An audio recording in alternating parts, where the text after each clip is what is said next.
Elon Musk has been talking about needing something like this to really make sure that we're safeguarding people around, the technology of AI and what people are producing. And then there's a lot of people who are against it because of the risk of not being able to innovate as quickly as, people that we're trying to compete with.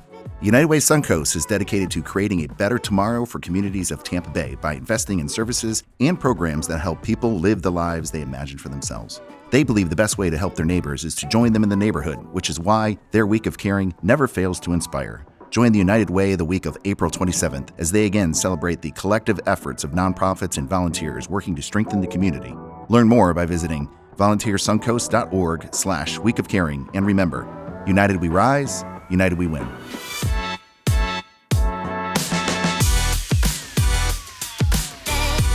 Welcome to Money Market, a Bank of Tampa podcast. We highlight the businesses, business expert advice, the local economy, and points of interest in the Tampa Bay market. Follow us on YouTube, Spotify, Apple, or wherever you find your favorite podcasts. And please share this episode with a friend or colleague. I am your host, Owen LaFave, the Pinellas County Market President for the Bank of Tampa, Tampa Bay's oldest and largest community bank. Today, we're not sure if our guest is biological or AI. Regardless of her origin or programming, she is a leader in the Tampa Bay Tech community, and we're excited to have her to talk all things tech in Tampa Bay. We are joined today by the Executive Director of Tampa Bay Tech, Meghan O'Keefe. Meghan, thanks for joining us. Yeah, thanks for having me. I think that's the best introduction I've ever received. I love that. I might have to steal that for some of our own. Feel free to use that one. I want credit every time you use it. You will. So let's start with Tampa Bay Tech for people that aren't familiar. We are the tech council for our region, or a lot of people in Tampa Bay are really familiar with the chambers of commerce. So we're the tech-focused kind of chamber of commerce for our region. But we really focus on the tech practitioners that are here, like especially if they're with non-traditional tech companies. So like banks that have a big IT firm, we can really help with giving tech programming, career development, and networking opportunities to those tech professionals that really might not get them through their organizations because they're just not really in the tech sector.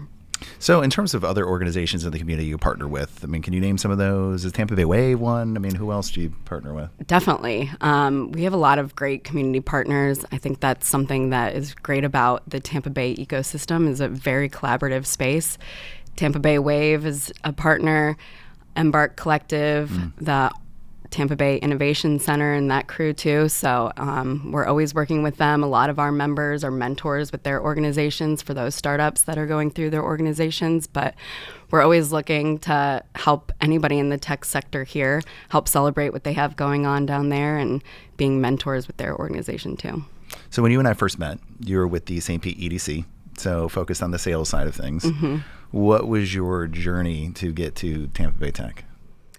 I think a lot of what I did at the EDC really helped to get me here. We had specific, sectors that we were really focused on recruiting into the area, into St. Pete. And, they're kind of all over the place, some manufacturing, life sciences, marine sciences. But where I kind of found my bread and butter were the tech startups that were outside of our region and our state that had the agility to maybe make some of those decisions to move to St. Pete. So being a little more agile, just kind of work remote, you can move your business a little easier, maybe a little smaller in terms of scale, not as much infrastructure. Exactly. So a little easier to get 20 to 50 people to move than, a 500 plus company. Sure. And if they're getting funding from investors, sometimes their money can go a little bit further in Florida versus Silicon Valley versus Tampa or New York. I want to get into some of the different markets too. But so EDC, you were immersed in kind of that tech world already. Now you're fully immersed. So how would you describe the tech environment in Tampa Bay? Yeah. It's an exciting sector to be a part of. I think, a lot of people are still trying to figure out and get an understanding that we're even, we have a tech sector here.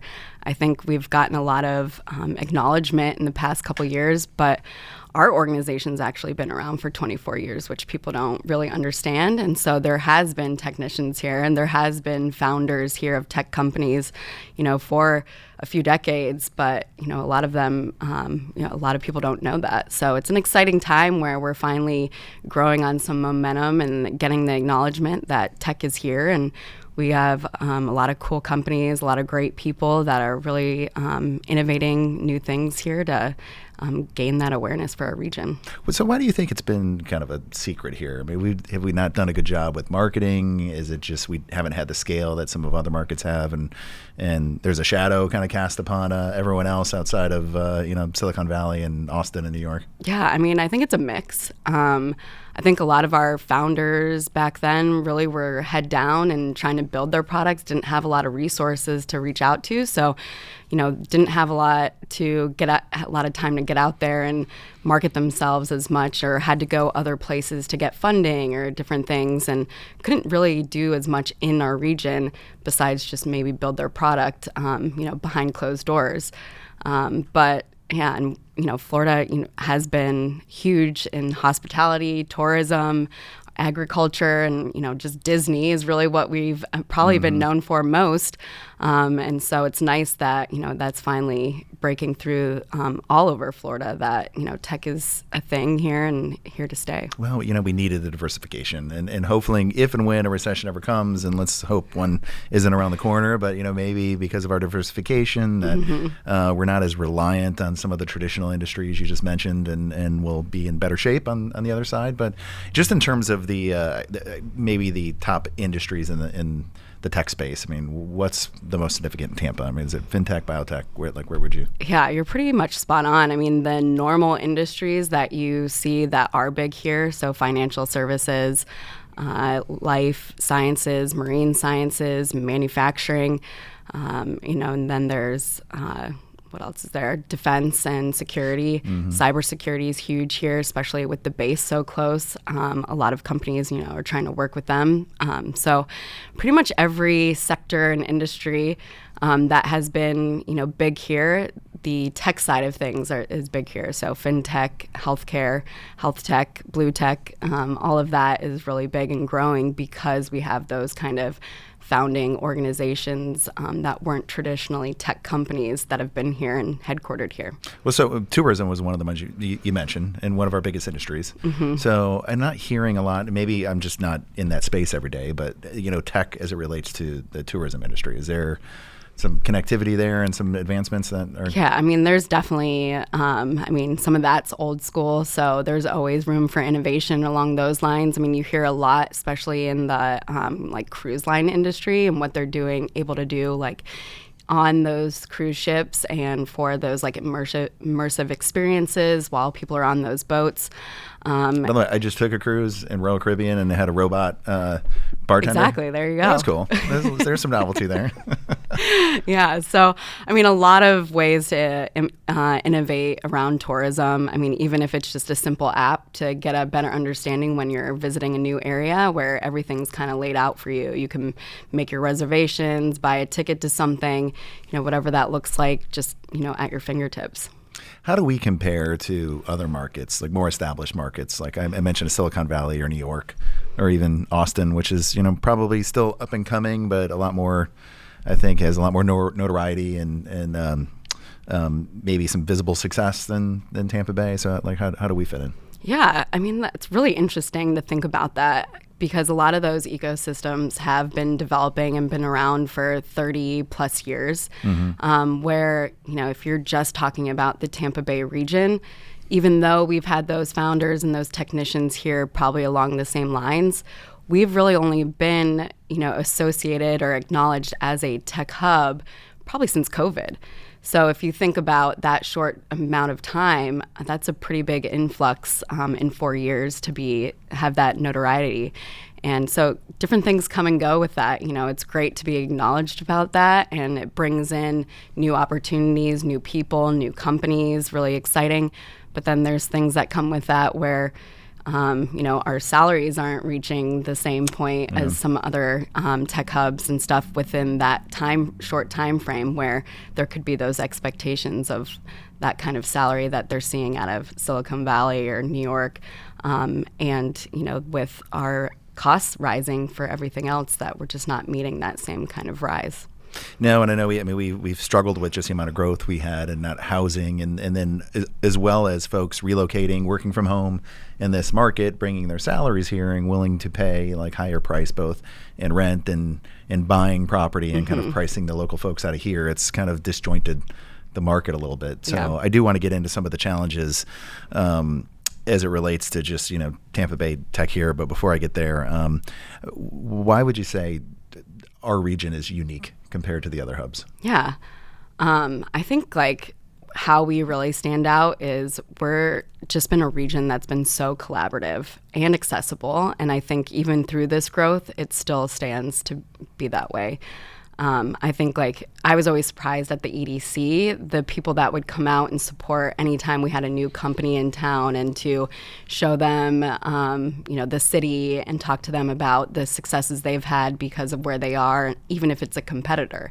And I think that shows, how welcoming and understanding people are, that, everything, the support, matters, and the collaboration matters. And so it's exciting that that's how we are and that's how we've been established. And so hopefully that continues to happen. As we grow, I know that accessibility is a little bit harder, but I know even within our organization and our member companies, you can ask anybody to get a coffee, to get a beer, and pretty much anybody will do that, executives. And so I just love always hearing those stories and seeing that on LinkedIn when, our different members are connecting across all different sectors and meeting each other. This is really a community that will open their arms to you. It is amazing how excuse me, how just warm and welcome, and people want to help each other be successful. And I think obviously the lifestyle, the weather, our tax environment are all amazing things for a business, but we have some challenges. So we were talking about kind of salaries and wages, but how about workforce development? So, how is that in the community? The businesses that are moving here are starting up. Are they finding the workforce available? Are we working with universities? Can you talk a little bit about that? I think the story is different everywhere. I think that we are always hearing that there's still that workforce gap, especially in the tech sector. And so that's something we're aware of and we're always trying to help with. I think a big problem is, some of these companies are growing or expanding here. We're getting these international companies that might open up a location here, but they don't have the time or, the capacity to really get to know the colleges, the universities, and have those streamlined connections, or the career source nonprofits that are working with more of the diverse talent providers and stuff. So that's where we try to help as well, where even though a lot of our members are those tech companies or the technicians, a lot of our members are also those workforce providers. And so that's where we try to streamline those connections and help those companies that just don't know how to or have the time to figure those out. And so, hopefully that's helping a little bit. A lot of times too, because we have those connections with the colleges and the universities, and even, K through 12, they're reaching out to us and asking us, how can we update our curriculum? And that's where we pull in our members and the technicians and try to get them to help them review what the curriculum looks like, how they can update it, and how can they make it more aligned with what the employers are needing when they're trying to hire talent here. And so hopefully that kind of stuff is helping a little bit too, but we're always trying to open up those kind of partnerships where we can help with that kind of stuff. I know USF specifically is doing a lot of work about the future of work, and I sat in on a kind of a question and answer session, just asking employers hey, what are you looking for? And like you just said, trying to adapt their curriculum to what employers need and see as gaps and skills in the workforce here. Yeah, USF does an amazing job. They're great community partners to everyone in every sector, I feel like, in the Tampa Bay region. But it's like the HCC, the SPC, the community colleges that are a little more agile. They're able to improvise and innovate a little bit more and a little bit more quickly sometimes too. And so that's where we're kind of seeing some of those successes, or they're able to really dive into maybe some other trainings or certifications that might be needed, or apprenticeship programs, and helping with that, where Those are just some other areas that some employers don't always think about, but open up, a whole other kind of workforce for them. Speaking of that agility, I want to give a lot of credit to St. Pete College, because I'd met with them one time and just talking about in the banking industry specifically, we didn't train a whole generation of bankers. So there's older bankers. Oh, wow. And we just stopped training. There was management training programs, and then so now we're trying to attract younger people in and train them, and having this conversation. They're like, "Great, we'll start a banking program," and I'm like, "That's fantastic." But they also were like, "How many people can you commit to like a job?" I'm like, "We're a community bank."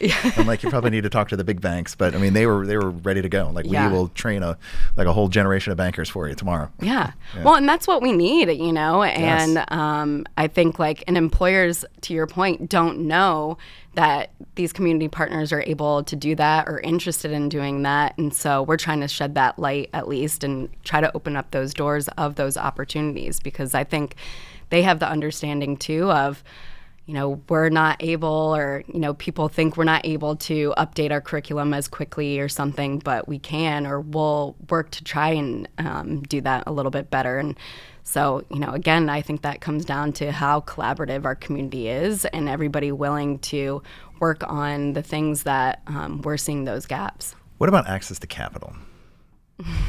Is that, and I know that's not an area that you play in specifically, but I mean, you're talking to the businesses that, are looking for capital. I mean, do you hear that's, I know it was a challenge, but I've also hear that it's improved dramatically here. I mean, do you still see that as, it's a general challenge for any business? Don't get me wrong, but definitely. How do we compare to different markets? I mean, I think we're still, lagging behind a lot of markets. I mean, we do have great people here like Florida Funders, who they're the most active VC in Florida and probably nationally too. They're always doing great deals and, helping great companies. But yeah, traditionally, when I started at the EDC, that's something we would always hear, especially for the startups of, we love working in St. Pete, growing our companies in St. Pete, but I have to go to Austin, I have to go to, Silicon Valley and New York and get that funding. And at that time, a lot of their investors didn't understand, well, why are you building in Florida? Where is even St. Pete? And shouldn't you come out here for the workforce and, the opportunities to grow your business? And so they always had these issues of trying to get funding, especially locally, and then those conversations even outside where a lot of people just didn't even understand what was going on here yet. And so that's, was an issue. I think it's changed a lot in the last few years. Organizations like the Tampa Bay Wave and Embark Collective are, really honing in on bringing those connections to the companies that they're working with, even if it's outside of Tampa Bay, Florida, to help connect them to more capital. But, it's definitely more VCs are moving here, which is encouraging, and, that's growing every day. But yeah, we're still lacking where, there's still a lot of people looking for that access. But encouraging where we're seeing a lot of the companies that are headquartered here looking for money from PE firms to buy other companies and grow, where we probably haven't seen that kind of movement with more established companies as much as we're seeing now, which is pretty exciting. Do we need to unpack the word tech? So I know we keep throwing it out. We've talked about some various industries, but when people refer to tech, how would you, as an expert in the industry, how would you define it? Oh, man. You're That's an expert. That's a good question. I mean, I think it's changed over the years, too. I mean, there's really tech in everything that we're doing. And so I think... And I guess a little bit, that's my point, right? Yeah. So where do we draw the line? Where's the distinction? I don't know if there, is a line to draw anymore. I think that's a really good question. I'll have to, think on that. But, I was kind of, thinking about some of those things on my way over here. And it is, everything that you touch has to do with tech at some point. And when people, think that they're not technical or, just don't have the awareness of tech, it's well, what are you doing with your phone? What are you doing on your computer? And, our even cars. I mean, even our everything. Refrigerator, which kind of freaks me out. Exactly. I don't know if I want a smart fridge. Kind of cool to scan it. It's okay, your milk you need to change. But to me, I'm okay, there's something else to go wrong, especially when I was having a conversation with somebody here on my team who has a family village, or not village, a cottage in Canada that they go back to in their family every year, and the refrigerator is like 40 years old and still operates. It's great. That's great technology. Yes. I don't want to call any brands here, but I don't know. I've had some nice fridges and maybe you get 10 years out of them. Yeah. But I feel like as we're adding more technology to things, it just gets more. What do you think about cars? Yeah. I used to be able to just change the oil in my car. Like, forget it now. You have to take the engine apart to change the oil. I know. Purposefully. It is crazy. And yeah, sometimes it is like the innovations happen so quickly and you got to roll things out. There's got to be that first product to get out there. But sometimes, there's more issues with it than you're going to realize when you're putting that out there. Think about some of the Teslas, or even some of the cars that, went from soft top to hard top. The first kind of editions aren't too great anymore, but, a lot of innovations happen to make it better. Iterations, yes. So do the larger corporations in the Tampa Bay area help kind of foster the tech environment, how we're going to define it today? Yeah. No, definitely. I think, again, that's the great thing about our region, and no matter what sector people are in, they really believe in giving back to the community and making a difference. And but we see that every day at Tampa Bay Tech, which is, really what I've been astonished with since I've joined. As much as we have those companies that are headquartered here, been established here, we also have big brands that are international.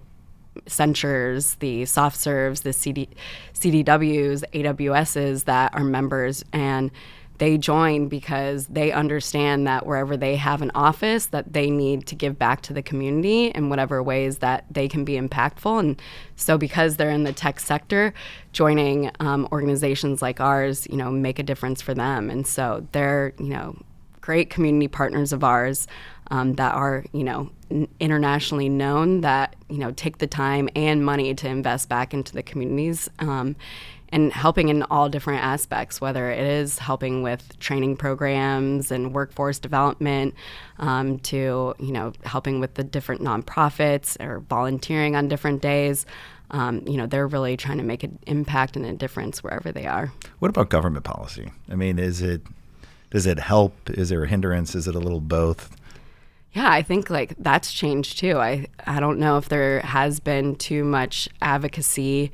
I mean, it's changing now, right? And a lot of the other tech councils in different regions do a lot of policy work. We haven't focused on that in the past, and I know our chambers do a lot. So that could be something in the future where we look to partner with. But because of cybersecurity, because of AI, a lot of those conversations are changing of, trying to put some regulations on things and trying to make sure that people are, being safe around the products that are coming out. And because you don't always know where they're coming from and who's producing those. And, there definitely needs to be some kind of regulation, but, what does that look like? And, a lot of people get nervous about, is that going to hinder the innovations that are able to happen?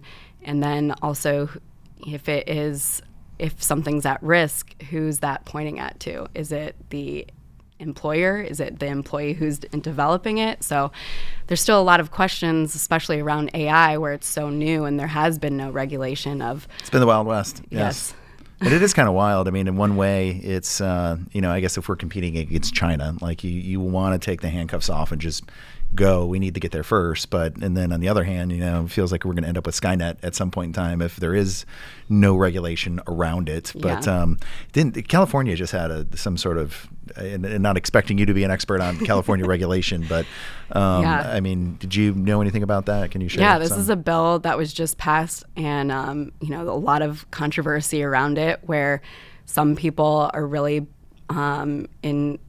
really approve of it. Elon Musk has been talking about needing something like this to really make sure that we're safeguarding people around, the technology of AI and what people are producing. And then there's a lot of people who are against it because of the risk of not being able to innovate as quickly as, people that we're trying to compete with. So there's a lot of stuff happening around that right now. And, I think there's one more step to getting that fully approved and in action. And so there's a lot of letters being written at this point. I know like our tech, North American Tech Council that we're a part of, has written a letter to try and stop it. So we'll see. Interesting. So it's more or less, like I said, the tech community, they don't want to see that. So it's not serving as an example to roll out for the rest of the country. They're saying like, hey, you've gone too far. But it could. And so I think that's what people are nervous about, even though it's in California and we might not think it affects us in Florida right now. That could set the precedent. Sure. And so that could then just snowball into where those get, in place. So, yeah, it's just like something very interesting to think about. But that could also, give us an advantage if things like that, don't pick up here, where, I'm sure a lot of companies will want to move out of California again if that gets put into place. And there's a lot of companies focused on AI out there right now, and so that could be a good recruiting. Well, Florida's been a big beneficiary of it has already, but this could be a whole nother stream wave of new companies for our economic development corporations to pick up on. Yeah, get out to California.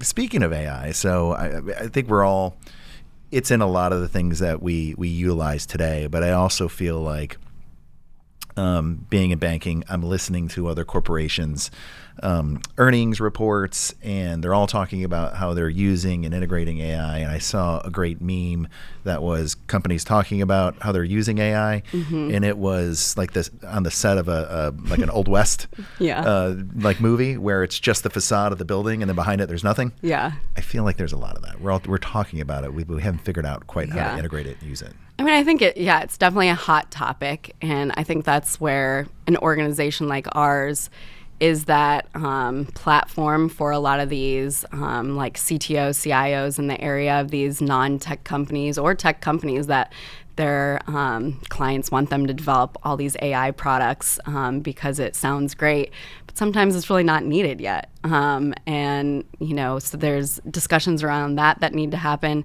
And some of them, it's just like, it's a lot to take on if you're a bigger organization, where the easiest way to use it are all the back end and back office ways to just, give your employees, more time off their hands if you can, implement some new strategies and AIs to, help that workflow a little bit more, save somebody. Process data. Yeah, and save people an hour or two here and there on just like some of the processes on the backside of stuff that, takes them a long time. Is there anybody here in Tampa Bay doing interesting work in that space? Everybody's doing a lot of cool things, again, on the backside. I know like K-Force, from what I know, they were one of the first companies that came out and had like their own like employee playbook of like do's and don'ts of AI, because you can't really stop people. People are going to use it. Sure. I'm sure they're going to, unless you're, not letting them log on to ChatGPT at the office. But and they're a staffing company for people that don't know. Yeah, but they have a huge IT firm and do a lot of their own technology and stuff. So they had to come out and just, try to be out in front of it, which I think like that's a great way to do it. And what we're also hearing is even if you don't really know where that's going, a lot of people are kind of almost promoting it within their employees of, hey, if you're trying this stuff out, let us know what you're figuring out. And if you're finding these like new processes that are helping your workflow, like we want to know what that is and implement it for everybody. So it's a cool like way to do it internally. We've even heard people like putting on different contests and stuff within their organization to see how they can like leverage it. Yeah. And so a lot of cool things that can happen. I think like it's hard when you're just telling people like this is not what we're using, and because people are curious and they want to see what it's all about. And AI is going to be a part of everybody at some point. It's here, it's coming. Yeah. Yes. We actually, I don't think they were joking. It wasn't the final policy, but like we created our AI policy using ChatGPT. And then there was other sources that we kind of pulled together. But no, where we kind of landed on it was just, feel free to use it. Just don't upload any sensitive bank data to it. Yeah. So figure out if you want to write a paper or something, Yeah. Well, a lot of organizations now are creating their own internal models so that they're putting in all that data and information that is sensitive that you don't want in ChatGPT. But that your employees can still use it like a ChatGPT for more internal reasons and getting that information that you really need that is more significant than finding just random information out there. That makes sense. And then you don't, especially with ChatGPT, I learned along the way at some point in time, provide sources. Whatever I ask it to do, I'm like, provide sources. Yeah. And then you go in there and you're like, that's a questionable source. Yeah. So. And just diving into your prompting is really important too, and getting a better feel of there's a skill around that. Yeah, what you're actually asking it to get the information out that you really need. And sometimes, and you can even create templates of what that looks like if there's something specific. But sometimes I'm need help writing an email, and I'm like, do not use the word innovative, or there's always those keywords from ChatGPT that reading anybody else's stuff, this definitely came from ChatGPT. So I have a list of what those words are that I don't want used in it. It is interesting, and I know this is going to be a little bit of controversy for some people, but you look at some of the results you get, and it is heavy in DEI. So I just asked that one time. I'm like, hey, is you part of your programming? Are you required to put DEI? And they responded yes. I mean, yes, this is the way. Interesting. Here's their filter. Yeah. And I'm like, oh, okay. Well, that makes sense. Yeah. So we talked about AI. What other key trends are happening in the tech world, both locally and maybe globally? Yeah. I mean, cybersecurity is huge everywhere. Because again, even if it's not a cybersecurity firm, most places now have their own internal cyber team, where that used to not be a thing either. So, which is, everybody needs it now, Or being bombarded from all over the world. So exactly. So it's that's definitely a sector that's growing. We have a ton of companies that are here focused on it. USF has a big cyber program. So a lot of encouraging things around cyber that's happening in our community, which is awesome. And obviously we have McDill base, so that creates a lot of opportunity around working with them and in the defense sector around cyber too, which is pretty cool. So what other challenges do you think are evident here in the Tampa Bay area and the tech community? I mean, what are some obstacles that, if we could get rid of these things, life would be much better? Getting rid of. Or maybe just opening some doors. I think because we've been growing so quickly, we do have great organizations like Embark, Tampa Bay Wave and stuff, but we need more. They're not able to help all the companies here. We're not able to get to all the companies here and so we just need more organizations that are, helping with the needs of our founders and our community that, a lot of the other regions have. I mean, they've had, decades to build on those, but... are you aware of anybody working on something new in that space right now? I'm not. No. Are you? No. Oh, you sounded like you were like, oh. I was hoping you were going to share. Well, there's there are different avenues too. A lot of the colleges and universities are trying to start their own kind of incubator programs and stuff. So I know UT has one. That's a natural extent. You would think that. Yeah. So UT has one, USF has one. But yeah, so those are great resources too that I'm sure not as many people know about, and they're a little newer. So a lot of that is definitely coming up, but still, a lot of resources that we still need of, definitely capital. In a world where everything is becoming digital and you don't necessarily have to be local, how do you keep people local, and how do you do business locally in that type of world? No, that's definitely an important aspect of our membership and what we do at Tampa Bay Tech. So within our organization, we have a few different peer groups, and one of them, or two of them, one is a CEO peer group, and then one's a CTO, CIO peer group. And we really keep those private to those people so that they have those resources in that peer group to connect with and hopefully work with. And so that's what we're always trying to provide, is those opportunities for them to understand the other companies that are here, are they somebody that they can work with locally and provide those kind of partnerships? And everybody is really receptive to that. I know, there's different needs.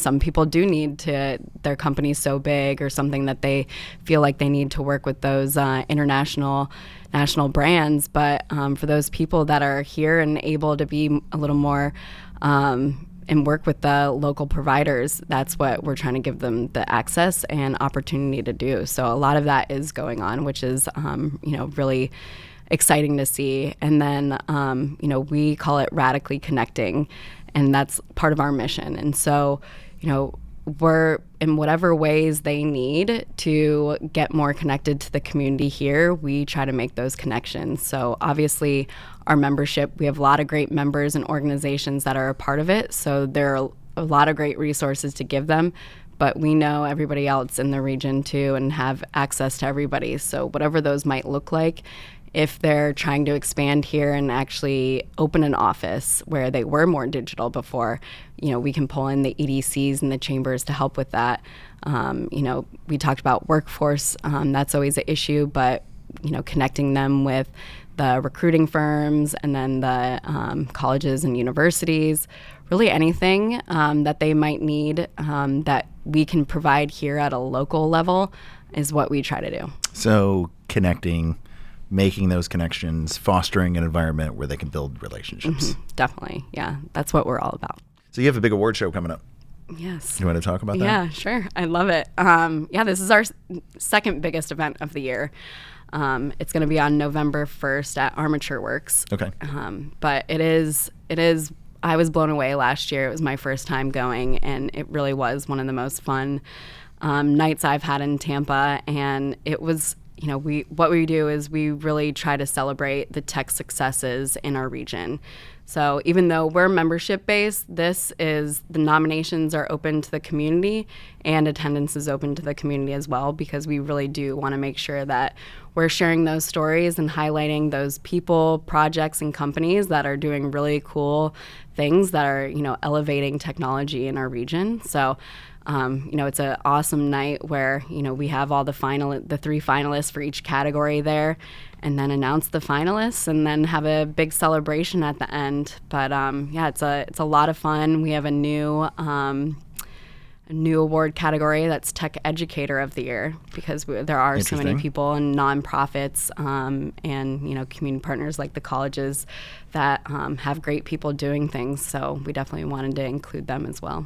Now, what is the nomination process like? Is it open? How do you It's open now until September 1st. So get them in. All right. This might be out probably after, but for next year, we'll keep those nominations rolling so we can get people in for next year. So you mentioned that is one of your big events. So what's your other big event?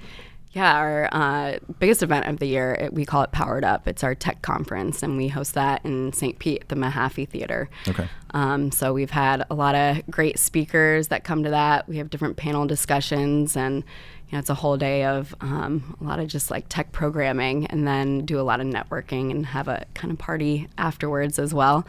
But yeah, it's a really fun day, a really educational day. We try to, again, we open that up to the public to make this programming accessible for everybody who's just curious about what's going on in technology, and if there are things that they want to learn more about, that they have that opportunity to do that. So it's another great day. It's a little heavy on some of the content, but if you're interested in that, it's really a great informative day to see what's going on. When does that happen? That's in May. I think I don't know if we have a date set yet, but it's usually first or second week. So what does the tech world in Tampa Bay look like in 5 to 10 years? Oh, man, that's a great question.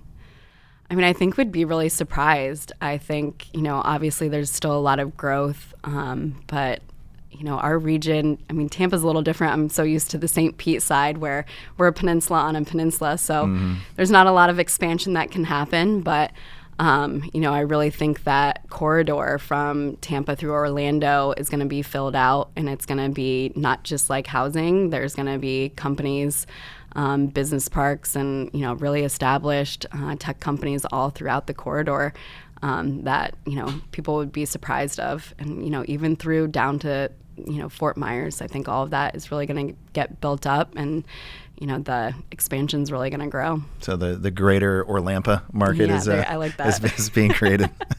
So if you could give anybody, one takeaway about the Tampa Bay technology community, what would that be?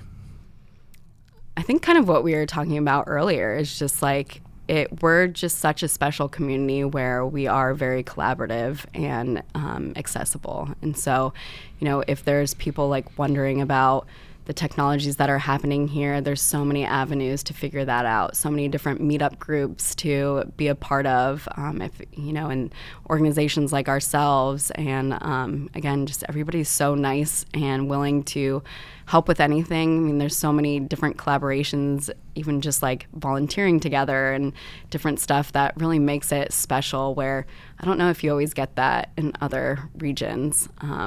But yeah, I mean, it's an exciting time because there's so much growth and so much room to grow as well. And, we're just in the initial stage of everything. So a lot of opportunities for people that, might not know that yet here. And so, come join us. It's early innings and it's fun. I mean, you feel the momentum and the energy building. And just by the announcements of companies coming and new startups happening here in the community, it's fun to be a part of. So anything we missed, Megan, anything else you want people to know about? I don't think so. I think we, covered quite a bit. All right, good. So if people want to connect with you or want to know more about Tampa Bay Tech, where would you direct them to? Yeah, can go to our website, tampabay.tech, and then I'm always on LinkedIn, so feel free to reach out and happy to grab a coffee. Very active on LinkedIn. So Megan, thank you for coming on Money Market. Yeah, thanks for having me. This has been great. If you have a question or future show idea or would like to be a sponsor, you can send us a message at moneymarket@bankoftampa.com or find us on LinkedIn, X, Facebook, or Instagram at Bank of Tampa and online at bankoftampa.com. Thanks for tuning in. Thanks for subscribing, and we'll see you around in the Money Market.